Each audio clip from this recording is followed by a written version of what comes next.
আমি তো মাঝে মাঝে ভাবি যারা বিরোধী করছে আমার ছেলেদের উপর জুলুম করছে, ধরুন শেষ সময়ে দেখা গেল দিদি বলল আব্বাস সিদ্দিকীর সঙ্গে জোট করব, তাদের কি দশা হবে যারা জ্বালাচ্ছে? কি সমস্ত মুসলমান যদি সরে যায় তারা দিদি মানতে বাধ্য হবে না? হবে না? কারণ মুসলমানকে নিয়ে তো দিদি টিকে আছে, ঠিক না বেরি? 70% তো সরেই গেছে, আর 10% ভাবছে কি হবে বল দিকে। কথা বুঝছেন না? সময় এলো 10% আসতে পারি, কোন দেরি হবে না। তাহলে বুঝে আসছে? তাহলে দেখা গেল শেষ সময় হয়তো বললো যে ঠিক আছে তোমার দাবি মেনে নিলাম। এই যে আমার ছেলেগুলোকে যারা জ্বালাচ্ছে এদের কি দশা হবে শুধু ভাবছি। এই সব লিস্ট করে রাখছো তো? আমি লিস্ট করতে বলেছি, করুনি? সব লিস্ট করে রাখবে। কি জন্যে? প্রতিশোধ নিবার জন্যে না, ইসলাম প্রতিশোধ নিবার কথা বলে না। কি জন্যে? দুটো কারণে। এক হলো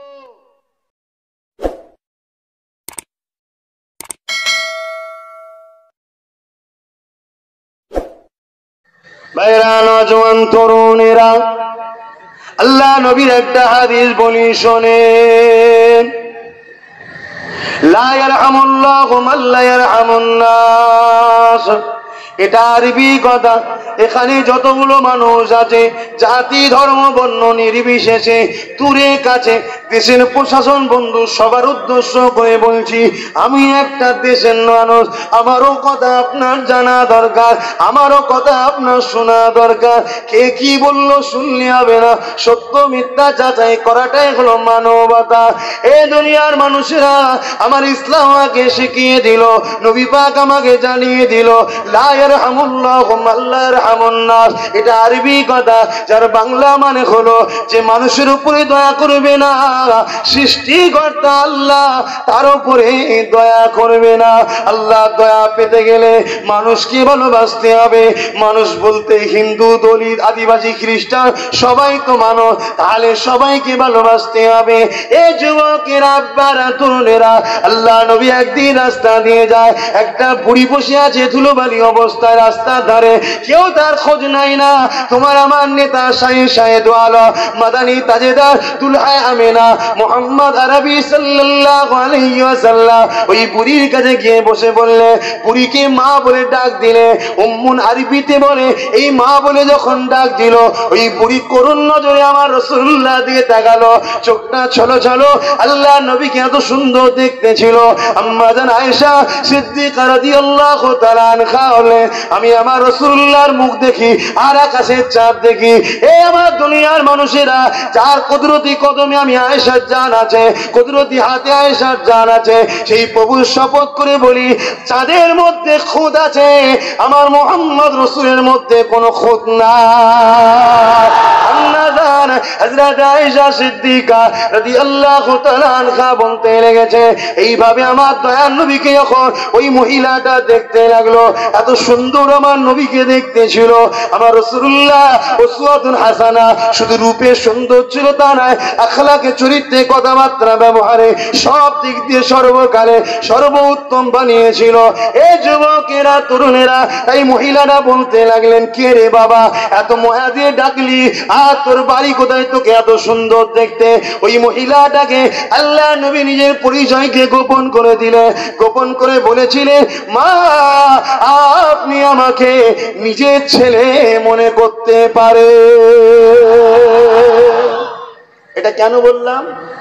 ইতিহাস বলছে, যে মহিলাটাকে রাসূল বললেন, মা আপনি আমাকে নিজের ছেলে মনে করতে পারেন, ওই মহিলাটার গলায় 3টে ঠাকুরের মূর্তি ছিল। তার মানে কোনো মুসলিম ঘরের মা নয়।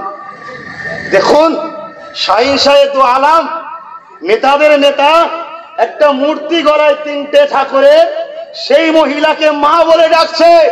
তুমি যদি মুসলমান দাবি করো, আল্লাহর প্রকৃত যদি দাসত্ব করতে চাও, তাহলে আল্লাহর সৃষ্টি হিসাবে দলিত হোক, আদিবাসী হোক, সাঁওতাল হোক, হিন্দু হোক, খ্রিস্টান হোক, যে ধর্মেরই মানুষ হোক না কেন, সবাইকে আল্লাহর সৃষ্টি হিসাবে বিপদে পড়লে তার পাশে দাঁড়িয়ে তাকে ভালোবাসা, এটাই হলো মানবতা। এটা মুসলমানদের দায়িত্ব, আসে না নাই? তাই আমি শুধু মুসলমানদের হয়ে লড়ছি তা নয়, আমি যেমন অকাপ সম্পত্তির দাবি করেছি, তেমন জল জঙ্গলের জন্য আদিবাসী ভাই, দলিত ভাই, ওনাদের জন্য দাবি করেছি, তেমন দেওবত্ত সম্পত্তি থেকে হিন্দু ভাইদের অধিকার দিতে হবে এ দাবিটাও করেছি। এটা আমার দায়িত্ব, এটা আমার কাজ। আপনাদের কারো কোনো আপত্তি আছে? আমাদের সবার শুরু একজন পুরুষ থেকে, একজন নারী থেকে, ঠিক না বেঠিক? পৃথিবীতে সর্বপ্রথম একটা পুরুষ এসেছিল আর একটা নারী এসেছিল সৃষ্টিকর্তার পক্ষ থেকে। সেই পুরুষটা আমার বাপ, সেই পুরুষটা হিন্দুদের বাপ, সেই পুরুষটা দলিতদের বাপ, সেই পুরুষটা আদিবাসীদের বাপ, সেই পুরুষটা খ্রিস্টানদের বাপ। সেই মাটা প্রথমে যিনি এসেছিলেন তিনি আমারও মা, সমস্ত মনুষ্য জাতির মা। তাহলে আমরা হিন্দু, মুসলিম, দলিত, আদিবাসী, আমরা কিন্তু সেই প্রথম বাপ, প্রথম মা। এই সূত্রে আমরা সবাই কিন্তু এক বাপ এক মায়ের সন্তান, আমরা ভাই বোন, ঠিক না বেটি? কিন্তু আজ সমাজের বুকে কিছু দুষ্টু লোক রাজনীতির ফয়দা লিবার জন্য কখনো মুসলমানকে কাটি, কখনো হিন্দুকে কাটি, কখনো আদিবাসী দলিত, বিভিন্ন জায়গায় চক্রান্ত করে আমার ভারতকে উত্তপ্ত করতে চাইছে। এই জায়গায় আমি আমার কওমের মানুষকে বিশেষ করে বলবো, আমার ইসলাম বলেছে মানুষকে ভালোবাসতে। তোমরা যেখানে অসহায় পাবে, সে যে ধর্মেরই হোক, আল্লাহর সৃষ্টি হিসাবে তাকে ভালোবাসবে। রাজি আছো না নাই? এটাই সংগঠন থেকে শিক্ষা দেওয়া হয়। বলো, সংগঠনের ছেলেরা বলো, এটা শিক্ষা দেওয়া হয়তো নাকি? সংগঠনের ছেলেরা বলো।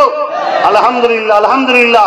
ভাইয়েরা আমার, এই যে আল্লাহর সৃষ্টি মানুষ সর্বশ্রেষ্ঠ, এই মানুষকে ভালোবাসলে কিয়ামতের দিন যখন তুমি বিপদে পড়বে, আল্লাহর রহমত তখন তোমাকে ভালোবাসবে। জোরে বলুন সুবহানাল্লাহ। এই বিষয়ে একটা কথা বলি, শোনেন। আল্লাহ পাক কিয়ামত যখন ঘোষণা করে দেবে, জান্নাতীরা জান্নাতে চলে যাবে, জাহান্নামীরা জাহান্নামে চলে যাবে।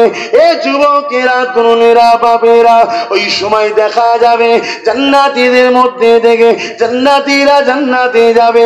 আল্লাহ পাক একটা বান্দাকে ডাকবে, ওরে আমার বান্দার হিসাবটা দে। ওই বান্দা তখন বলতে লাগবে, ও রব্বি আল্লাহ, আপনি আমার হিসাবটা নেবেন না। আমি দুনিয়ায় পাপ করেছি, অন্যায় করেছি, ভুল করেছি। আমার আল্লাহ বা বলতে লাগবে, হিসাবটা দে, তুই আমার রহমতের উপরে ভরসা কর। ওই সময় হিসাবটা যখন দিতে লাগবে, ওই সময় দেখা যাবে ওই বান্দা গোনা গোনা গোনা গোনা, পাপ পাপ পাপ, অন্যায় অন্যায় অন্যায় করেছে। এ যুবকেরা, তরুণীরা, বাপেরা, ওই মধ্যে একটা মাত্র নেকির কাজ দেখবে। আমার আল্লাহ একটা ভালো কাজ দেখে রহমতের দরিয়ায় জুস মেরে বলতে লাগবে, ওরে আমার বান্দারে, আমি আল্লাহ তোর একটা কাজ ভালো লেগেছে, এর বিনিময়ে আমি আল্লাহ আমার রহমত দিয়ে তোকে জান্নাতি বানিয়ে দিলাম। একটা ভালো কাজ। কটা? শোনো, আজকে শরীফুল হালদার, শোনো, আব্দুল মালিক ভাই, যা করেছেন করেছেন। এখানে আরো রয়েছে এই যে কাশীপুরের কি নান্নু না কি নাম ভাই, নান্টু ভাই, যা করেছেন করেছেন। শোনেন ভালো করে, একটা ভালো কাজ করতেই হবে ইনশাল্লাহ। কি কি এমন ভালো কাজ একটা করেছিল যার বিনিময়ে আল্লাহ তাদেরকে নাজাত দিল? সেই লোকটাকে কি ভালো কাজ শুনবেন না? পানি হচ্ছে তো, শুনবেন? আলহামদুলিল্লাহ, আলহামদুলিল্লাহ। যারা এখনো দূরে আছেন, অনুরোধ করছি ফিরে আসেন, ফিরে আসেন। আপনারাই আসেন, সামনে সারিতে দাঁড়ান, অসুবিধে নাই। কিন্তু দুটো জিনিস ছাড়তে হবে, তওবা করতে হবে, দুটো জিনিস ছাড়তে হবে। দুর্নীতি ছাড়তে হবে, হারাম খাওয়া, জুলুম করা ছাড়তে হবে, ঠিক না বেটি? যদি কেউ মনে করে যাব একেবারে ঠিক সময়, নেবু তেতো হয়ে যাওয়ার পরে আর খাওয়া যায় না, কষলে কষলে কষলে কষলে তেতো করে ফেললেন, ঠিক না বেটি? অতএব তেতো হবার আগে চলে আসুন। আমি তো মাঝে মাঝে ভাবি, যারা বিরোধী করছে, আমার ছেলেদের উপর জুলুম করছে, ধরুন শেষ সময়ে দেখা গেল দিদি বললো আব্বাস সিদ্দিকীর সঙ্গে জোট করব, তাদের কি দশা হবে যারা জ্বালাচ্ছে? কি সমস্ত মুসলমান যদি সরে যায়, তাহলে দিদি মানতে বাধ্য হবে না? হবে না? কারণ মুসলমানকে নিয়ে তো দিদি টিকে আছে, ঠিক না বেটি? 70% তো সরেই গেছে, আর 10% ভাবছে কি হবে বল দিকে। কথা বুঝছেন না? সময় এলো, 10% আসতে পারি, কোন দেরি হবে না। তাহলে বুঝে আসছে? তাহলে দেখা গেল শেষ সময় হয়তো বললো যে ঠিক আছে, তোমার দাবি মেনে নিলাম। এই যে আমার ছেলেগুলোকে যারা জ্বালাচ্ছে, এদের কি দশা হবে শুধু ভাবছি। এই সব লিস্ট করে রাখছো তো? আমি লিস্ট করতে বলেছি, করুনি? সব লিস্ট করে রাখবে। কি জন্য? প্রতিশোধ নিবার জন্য? না, ইসলাম প্রতিশোধ নেবার কথা বলে না। কি জন্যে? দুটো কারণে। এক হলো আল্লাহর মারটা যখন ওদের উপরে হবে দেখবে কেমন হচ্ছে। এক কথা বুঝছেন না, বোঝেন না? আল্লাহর মার হবে না? হবে না। আমার ইমান বলছে হবে, আমার ইমান বলছে হবে। তবে যে যত বড় শয়তান তার একটু দেরি করে হয়। এর তকদির ভালো, আমি বলছি তকদির ভালো না, এর শেষ পরিণতিটা বেঈমান হয়ে মরত। আমার কথা না, আমার নবীর কথা, আমার নবীর কথা। যারা আলেমে হাক্কানীদের সাথে, হাফেজদের সাথে, ওলামায়ে দ্বীনের সাথে বা ওলিয়া উলিয়াদের সাথে যারা এহলত করে, তুচ্ছ তাচ্ছিল্য করে, তাদেরকে আল্লাহ তিনটে শাস্তি দেয় দুনিয়ায়। শুনে রাখেন, তিনটে। এখানে আলেম ওলামা ভাই আপনারাও শোনেন, আল্লাহ আপনাদের ইজ্জত দিয়েছে। আজকে যেখানে সেখানে রুহুল কুদ্দুসকে মেরে দিল, আজও কোনো ফাইসাল্লা নেই। গত কয়েকদিন আগে আরেকজনকে মেরে দিল, কোনো বিচার নেই। এভাবে আলেমদের হত্যা করা হচ্ছে। এ আলেম হাফেজ ভাইরা, 2,500 টাকায় পাগল হয়ে যাও না। আব্বাস সিদ্দিকীর সাথ দাও, আল্লাহ যদি আমায় জিতায় কম করে হলো 10,000 টাকা মাইনে চালু করে দেখাবো, কথা দিলাম। ভাইরা আমার, আল্লাহর কোরআন কি বলছে, রসুল কি বলছে? যারা আলেমদের ঘরে, হাফেজদের ঘরে, ওলিয়া উলিয়াদের ঘরে ইহনত করবে, তাদেরকে আল্লাহ তিনটে শাস্তি দেবে। ভাই শুনবেন না? আওয়াজ বুঝতে পাচ্ছেন?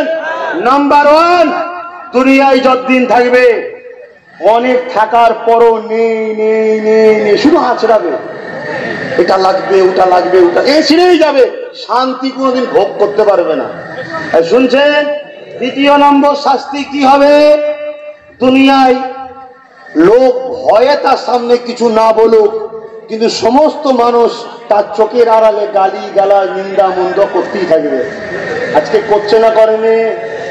3 নম্বরটা কি হবে? এটা সব থেকে মারাত্মক, তার মরণটা হবে বেঈমান হালত। এর তো তকদির ভালো ফিরে গেছে। আল্লাহ রসুল বলছে, শুনবেন না? এখানে উলামা হযরতরা বসে আছেন, নিচেও আছেন। আল্লাহ রসুল বলছেন মুনাফিকের অনেক আলামত আছে। একটা আলামত রসুল বলছেন, যে আমার খানদানের সমালোচনা করে তারা হলো মুনাফিক। শুনছেন ভাই? আজকে যদি কেউ রাজনীতির মিটিং নামে ডেকে আব্বাস সিদ্দিকী এই বলেছে, আব্বাস সিদ্দিকী ওই বলেছে, ধর্মীয় ফতোয়া যদি সে দিতে পারে যে মাদ্রাসার চৌকাঠে পা দেয়নি, তাহলে আমি কেন বলতে পারবো না? তুমি যখন আমার মসজিদে মাথা মেরেছ, আমি ইমাম সাহেব কেন পার্টি অফিসে মাথা মারবো না? তুমি তোমার জায়গায় দাঁড়াগে যাও, আমি আমার জায়গায় থাকবো। বাঁকা সম্পত্তি যখন মুসলিম উলামাদের দায়িত্ব, মুসলমানরা দেখাশোনা করে ভাগ বাটরা করবে, সেটা যখন তুমি দখল করতে চেয়েছো, তাহলে আমি তো ওটাকে ছিনিয়ে নেবার জন্য ওখানে পাটা ঢুকাতে হবে নাকি গো? কথা মাথায় ঢুকছে না? ঢোকে নে, চলে আসেন। আমি কিছু বই দেখাবো আপনাদের ঘরে। বইগুলো কই? আমার গাড়ি থেকে বইগুলো নিয়ে আয়। দাদা হুজুর রাজনীতি করেছে কি করেনি, আজকে কিতাব দেখাবো। কথা বুঝে? দাদা হুজুরের সময় জন্ম নিয়েছিলে কেউ আছো? আমি জন্ম নিয়েছিলাম। দাদা হুজুর কি করেছে জানবে কি করে? যদি বলো ইতিহাস কিতাব বলবে, কারো মুখের কথা দলিল হবে? কেউ যদি বলে করেছে ওটাও ভুল, যে বলে করেনি ওটাও ভুল, ওটাও মানতে রাজি নয়, এটা মানতে রাজি নয়। যেটা বইয়েতে আছে সেটা মানবো, যেটা কিতাবে আছে, ইতিহাসে আছে, জীবনীতে আছে, সেটা মানবো। রুহুল আমিন সাহেবকে কারা কারা মানেন হাত তুলে দেখাবে। বলুন নারে তাকবীর, নারে তাকবীর। আল্লামা হিন্দ বলুন জিন্দাবাদ, আল্লামা হিন্দ বলুন জিন্দাবাদ, আল্লামা হিন্দের দুশ্মনেরা বলুন মুর্দাবাদ। রুহুল আমিন সাহেব বই ভুল লিখে গেছে? আজকে রুহুল আমিন সাহেব দাদা হুজুরের সাথে ছিল, দাদা হুজুর কি করেছে না করেছে রুহুল আমিন সাহেব নিজের চোখে দেখেছে, তাই তিনি লিখেছে, ঠিক না বেটি? ওই দলিলগুলো একটু দেখাবো। তার আগে শুধু একটাই যে কথা বলছিলাম, যে কি জন্য আল্লাহ ওই লোকটার একটা নেকি পেয়ে মাফ করে দিল, এটা শুনবেন না? শোনেন, আমি যেটাকে ধরি না খুব ভালো তারা ধরি, আর খুব ভালো তারা আগে কিতাব ঘেটে ঘুটে দেখে নিয়ে তারপরে নাবি। না, আমি যে কথা বলবো জানবে ইনশাল্লাহ পিছনে শক্তপোক্ত দলিল আছে, কেন আমাকে সবাই ফলো করে। ভুলভাল বলে ফেললে আমি ঝাড়তে যাবো, ঠিক না বেটি? আমার বিষয়ে যখন কোনো কথা শুনবে যে আব্বাস সিদ্দিকী বলেছে, নিশ্চিন্তায় জানবেন এর পিছনে ভালো হয় বড় বড় মাওলানা মুফতি আছে, আর নয় বড় বড় কিতাব সাপোর্ট আছে, এটা মাথায় রাখবেন। এত দিন ধরে তো আমার পিছনে অনেকে অনেক কিছু করলো, কেউ একটা মিথ্যা প্রমাণ করতে পেরেছে? নলেজ সিটির জমি টেলে কত কি হলো না? কেউ বললো 18 বিঘে, কেউ বললো 8 বিঘে, কেউ বললো অত বিঘে, লাস্টে বললো হ্যাঁ কিনেছে, করতে পারবে। এখন আবার বলছে ওটা নাকি দখল করে নিয়েছে, আবার কে কে বলছে নাকি বিক্রি করে দিয়েছে। তবে এই কথাটা সত্য ভাই, খদ্দের আছে বিক্রি করবো, সত্য আছে। কেউ খদ্দের 5 কোটিটা কিনেছি, 10 কোটি হলে তো দেবো, 5 কোটি লাভ তো। এই কথা বুঝছেন না, বোঝেন না? আরে প্রত্যেকটা জিনিস করতে সময় লাগে, কত কি কাগজ করতে হয় জানো? একটা প্রজেক্ট তৈরি করতে হয়, প্ল্যান পাস করতে হয়, সেগুলো সরকারি কি বলে ইঞ্জিনিয়ার দিয়ে সই করাতে হয়, তারপরে বিল পাস হবে, আর অনেক কিছু ব্যাপার আছে, মাটির পরীক্ষা আছে, কনভার্সন করার। কি তোমার ঘরের এই 2 তলা বিল্ডিং করছো নাকি? দেখ কোদালে খুঁড়ে দে, তারপরে দে 10 তলা 12 তলা বিল্ডিং হবে, ভেঙে পড়ে গেলে কে দায়ী নেবে? তখন সব আমায় ধরবে না? হয়তো আমার দাদা হুজুরের মুরিদরা বলবে যাক আমার বাচ্চার কাছে পীরের বাচ্চাকে মাফ করে দিলাম, কিন্তু সেখানে জাতি ধর্ম বর্ণ দিবে, সব ধর্মের বাচ্চাদের পড়ার জন্য করছি তো আমি। শিক্ষা কি শুধু মুসলমানদের জন্য? সবার দরকার, ঠিক না বেঠিক? চিকিৎসা কি শুধু মুসলমানদের হয়? সবার দরকার। দেখো তাহলে সেই জায়গায় ভাই সময় লাগবে। আমার উপরে বিশ্বাস আছে না নাই? যারা টাকা দিয়েছেন বিশ্বাস করেন তো? হ্যাঁ, যারা দেয়নি তারা বেশি খোঁজ দিচ্ছে। ঠিক দেখবেন ঈদের নামাজটা ঈদে যারা রোজা রাখেনি সারা মাস শুধু চাঁদ দেখছে, শুধু চাঁদ দেখছে, এ দিয়ালে উঠছে, ও ছাদে উঠছে, কি হলো রে তোর? মানে চাঁদ উঠছি, নামাজ পড়বো ঈদে, রোজা রেখেছিলিস? বলছে রোজা তো রাখিনি, ইচ্ছা কাজা করলে হয়। মানে ফরজ ছেড়ে দে, অজীবের জন্য পাগল। কি গো ভাই, সব ভাই বোনেদের পেয়েছি, মা বাবাদের পেয়েছি, ও মা বোনেরা তো দূরে দূরে আছে, আমাদের মিটিং একটা প্লাস পয়েন্ট, একটা মাইনাস পয়েন্ট কি, মা বোনেদেরকে আমরা আসতে দিই না, ঠিক না বেটি? তাদেরকে আমরা পর্দার মানুষ, ইজ্জতের মানুষ, তাদেরকে আমরা ইজ্জতের জায়গায় রাখি, কারণ মা বোনেদের তো বডিগার্ড আমরা, ঠিক না বেটি? আমরা জান দিয়ে তো মা বোনকে বাঁচাবো, ঠিক না বেটি? সেই জায়গায় আমরা তাদেরকে রাস্তায় নেবিয়ে ভোট প্রচারও করতে চাই না, তাদেরকে রাস্তায় নেবিয়ে মাঠে একসাথে বসিয়ে লোক জড়ো করে দেখাতেও চাই না। কি ইনশাল্লাহ আজকে আমি মা বোনেদেরকে বলি যে আসেন আমার আম্মা বোনেরা, অমুক মাঠে ময়দানে প্রোগ্রাম হবে, যদি 10টা ছেলে আসে 100টা মা বোন আসবে, ঠিক না বেরি? এই জলসা কমিটি কে দিতে বলেছে তোমাকে পলিথিন? কি সমস্যা বল দেখি? জলসা কমিটির ছেলে কে দিতে বলেছে? একটু ভিজুক না, একটু ভিজুক না, অনেক তো পাপ আছে। যদি আল্লাহ ওই ভিজা রসিলা ঝড়ি ঝড়ি ফেলে, একটু ভেজ না বাবা।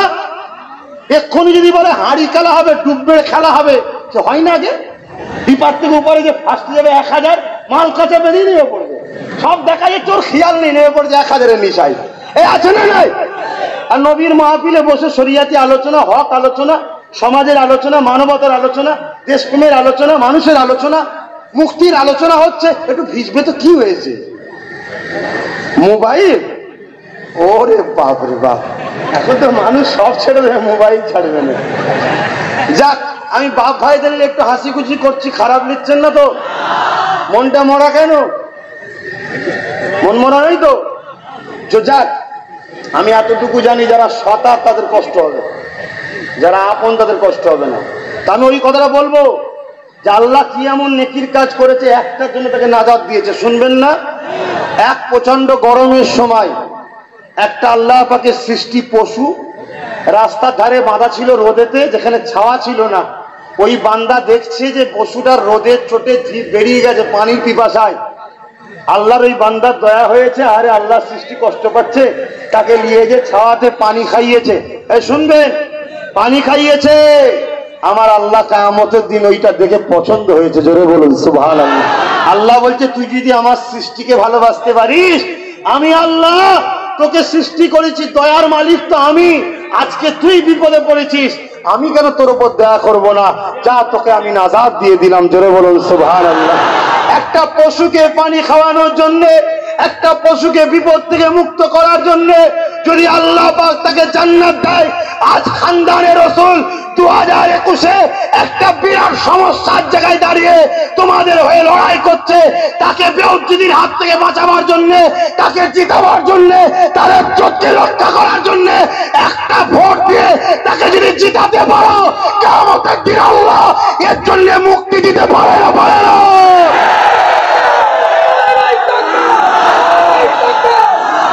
ভাইরা আমার, আজকে বোঝার চেষ্টা করে, একটা পশুকে যদি আশ্রয় দেওয়ার জন্য, তাকে বিপদ মুক্ত করার জন্য যে আল্লাহ নাজাত দিতে পারে, খানদানে রাসূলের বিপদ মুক্ত করার জন্য আজকে তোমরা যদি বডিগার্ড হয়ে ঘিরে রাখো, খানদানে রাসূলের কিছু হলে রোড অবরোধ করে গণতান্ত্রিকভাবে যদি আন্দোলন করো, এর জন্য যদি জেল হয়, জরিমানা হয়, মার খেতে হয়, কিয়ামতের দিনে তুমি তো বলতে পারবে যে নবীর খানদানের জন্য লড়েছিলাম। মুস্তাফা নবী বলছে যে আমাকে ভালোবাসে, আমার খানদানকে ভালোবাসে, আমি রাসূল কিয়ামতের দিনে তাদের এহসানকে মিটাবো, অর্থাৎ তাদেরকে শাফাআত করবো। চলো বলুন সুবহানাল্লাহ। ভাইরা আমার, আলোচনাকে বুঝার চেষ্টা করুন, আলোচনাকে বুঝুন। অনেক করেছেন ৭৩ বছর জালিম মুনাফিকদের তাবেদারি, আর নয়। রাসূলুল্লাহর কথা মানবেন না, মানবেন না, চলে যান, এখানে আলেম উলামারা আছে, আরো যারা ফতোয়া দিচ্ছে তাদের কাছেও যান। কথা বুঝে আসছে? তবে এই জলসা কমিটি গরিব ছেলেরা করছে, তাই তো নাকি গো? পার্টি ফান্ডের টাকাই নয় তো, কোন নেতার পক্ষ থেকে নয় তো। হ্যাঁ, গরিব ছেলেরা এই জলসা করছে। হয়তো ঠিকভাবে চেয়ার দিতে পারেন, বস দিতে পারেন, ভালো মতো বিরিয়ানি করে খাওয়াতে পারেন, এখানে দেখে হারাম পুঁজি নাই, এদের কাছে কোনো ঝাড়াঝুড়ি টাকা নাই ভাই। কিন্তু এরা আপনাদের জন্য খাস করে দোয়া করবে, আর আপনারাও কমিটির জন্য দোয়া করবেন। কথা বুঝে আসছে তো ভাইয়েরা আমার? মনে রাখবেন, তাহলে আজকে একটা অসহায়, আমি অসহায় নয় আজকে? হ্যাঁ, আজকে বারবার আমার উপরে জুলুম হচ্ছে না, হয়নি? অত্যাচার হচ্ছে না, হয়নি? আমার কণ্ঠকে চেপে ধরা হচ্ছে না, হয়নি? আমাকে বিভিন্ন চক্রান্ত করা হচ্ছে না, হয়নি? একটা অসহায়কে দিয়ে, অসহায় পশুকে আশ্রয় দেওয়ার জন্য, তার উপরে দরদ দেখানোর জন্য যদি মুক্তি পেতে পারে, খানদানে রাসূল হিসাবে নবীর দিকে ভালোবেসে যে আমার উপরে দয়া দেখাবে, মা বোন বাপ ভাইরা, জীবনে তো অনেক গুনাহ করেছো, মাফ হয়ে নাজাতের ওসিলা হতে পারে না, পারে না। ভাইরা আমার, আজ আপনাদের কাছে এতটুকু কথা বলে গেলাম। তাহলে ইসলামের রাজনীতি আছে না নাই? কথা বলছেন না কেন? ইসলামের রাজনীতি আছে না নাই? তো ভাইয়েরা আমার, ইসলামে যখন রাজনীতি আছে, আমি নবিয়ানা মেম্বারে বসে ইসলামের কথা বলতে পারি না, পারি না? দেখো, যারা গাছে উঠেছে পড়ে যেওনি বাপ, দেখো কলকাতায় গিয়েও তোমরা গাছে উঠে পেরেছিলে, মানে কলকাতাতেও জায়গা শর্ট হয়ে গেছে। এই শুনছেন, কলকাতাতেও জায়গা শর্ট হয়ে গেছে। আল্লাহ শুকর বলবেন না? কোন আলহামদুলিল্লাহ, কোন আলহামদুলিল্লাহ। এই পাশে দেগুঙ্গা থানা বজলুল হক দরগাপুরি সাহেব, নাম শুনেন? উনি দাঁড়িয়েছিলেন, আর সব বলছিল মলি সাহেব দাঁড়িয়েছে, মলি সাহেব দিকে ভোট দেবে। দরগাপুরি সাহেব বলেছিল আল্লাহর ফেরেশতারা ভোট দেবে। 10,000 ভোটে জিতে গেছে, জোরে বলুন সুবহানাল্লাহ। আজকে তো অনেকে বলছে আব্বাস সিদ্দিকীর কি ভোট আছে, লোক ওর মুখে মুখে দেবে। আহা, আল্লাহ তোর জবানে পাওয়ার দিয়েছি, আল্লাহ আরো পাওয়ার দিক, আরো পাওয়ার দিক। দুদিন আমার দাদা হুজুরের বিষয়ে বলবি, বল বল। আমার দাদা হুজুরের বিরুদ্ধে দাদা হুজুরের সময় বলেছিল না বলেনি? সেজ হুজুর পীর কেবলা ভোট প্রচার করতে গিয়েছিল, শোনেন ইতিহাস। সেজ হুজুর পীর কেবলা ভোট প্রচার করতে গিয়েছিল, কয়েকজন বিয়াদবি করেছিল, পরে তাদের খোদা মার হয়েছিল, কয়েকজন ক্ষমাও চেয়ে নিয়েছিল। কথা বুঝে আসছে? সাহাবা হুজুররা হক কথা বলতে গিয়ে, নাই কথা বলতে গিয়ে, আমার উমর ফারুক হুজুর দেশ চালাতে গিয়ে বাধা করেছে না, পড়েনি? তো ভাই, আজকে যে কথাগুলো আপনাদের কাছে এখন বলবো, 3টে প্রশ্ন বাজারে ছড়াই, তার মধ্যে ইসলামে মাহফিলে জলসায় এসে হুজুরের ছেলে কেন রাজনীতি কথা বলবে? তাহলে ইসলামে আছে, নবী করেছে, তাই বললাম। অসুবিধা আছে? আমার দেশ আমাকে করতে নিষেধ করেছে, বাস তাই করলাম।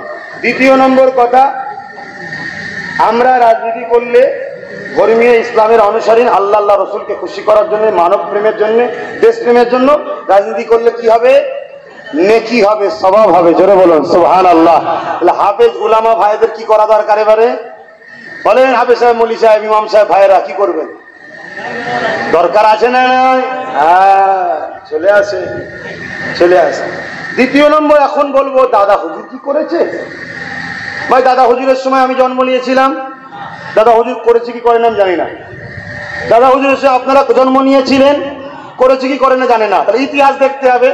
ভাই কয়েকটা ইতিহাস দেখাচ্ছি, বহুত আছে। তার মধ্যে সর্বপ্রথম দেখাচ্ছি রাজনীতিতে বঙ্গী উলামার ভূমিকা। রাজনীতিতে বঙ্গী উলামার ভূমিকা লেখক ডক্টর আব্দুল্লাহ, একজন পিএইচডি করা হাতুড়ি মার্কা লোক নয়, কথা বুঝলেন না? আমাদের বর্তমান শিক্ষামন্ত্রী, মুসলমানদের মিনিস্টার, সংখ্যালঘু মিনিস্টার, 8 ফেল, কপাল ফাটা মুসলমান রে, 8 ফেল। ওখানে যে বিরাট শিক্ষিত লোক বসে আছে, উনি উনার কাছে যাবে, স্যার একটু সই করতেন না, উনি কালিবার করে টিপ মারবেন। সে আমাদের মিনিস্টার। গত কয়েকদিন আগে বিজেপির বাড়িতে গোপনে গোপনে মুর্শিদাবাদে দেখা করতে গিয়ে ধরা পড়ে গেছে। তাহলে বিজেপি কারা করছে বুঝতে পারছে। হ্যাঁ, ধৈর্য যদি থাকে ভুলটা আজকে ভাঙিয়ে দেবো। ধৈর্য আছে? আব্বাস সিদ্দিকীরা চিন্তা করতে হবে না, আমি মরলে নবীর দিদার পাবো, আমি মরার জন্য সবসময় রেডি আছি। কোন মোল্লাজির ক্ষমতা আছে, আই বাবা বুক পেতে দিচ্ছি, মেরে দে গুলি বোম, যা খুশি মেরে দে। কথা বুঝে আসছে? মরলেই নবীর দিদার পাবো, কিন্তু আমাকে মারার আগে আল্লাহ যদি তোকে কাবুল করে যায়, তোর মারার আফসোসটা রয়ে যাবে। যেন আল্লাহর হাতে সবকিছু আছে না নাই?